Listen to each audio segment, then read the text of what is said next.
much money have you collected? Casey, can you answer that question? $736. The documentation to show how it's being implemented isn't in place yet. That's right. So if it's not in place, how do you know the revenue is going to be caught in the ordinance? Well, I mean, I've read the ordinance. My client asked that I pay close attention to read the ordinance. And, you know, when I looked at it, it calls out for instance, places of food and drink that provide entertainment. And so I did the next logical step and I looked at what does the law define as entertainment. And the U.S. Supreme Court has said the definition is pretty simple. Go look it up in the dictionary. Literally, that's our Supreme Court at work. That's what they said. They said, go look it up in the dictionary. And the dictionary says that entertainment is something that is provided to make somebody's time pass with more ease.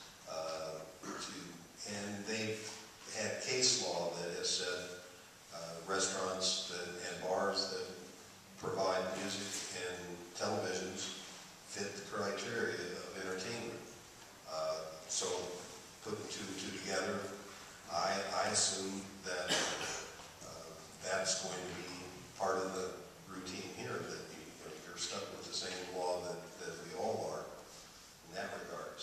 So McDonald's with a play center for kids would be considered an entertainment facility, and they would have to charge those people 5% of whatever the deal is for the kids to play.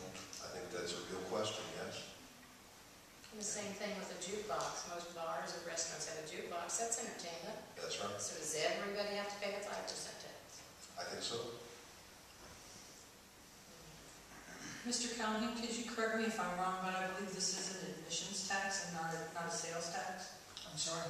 I believe this is an admissions tax and not a sales tax, is that correct? I would have to look at the ordinance, Mrs. Rubin.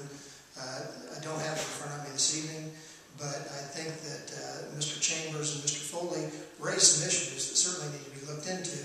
I had an opportunity to talk to Mr. Chambers earlier this week and had suggested that maybe we could exchange material as to what his concerns are. I believe he has just gotten involved in this situation recently, so other than what his comments are tonight, I'm not really familiar with what the concerns were that he was going to raise until this evening. But I certainly have no problem talking to both of these guys and making sure that when we implement this, we implement it the correct way. Thank you. I've already paid.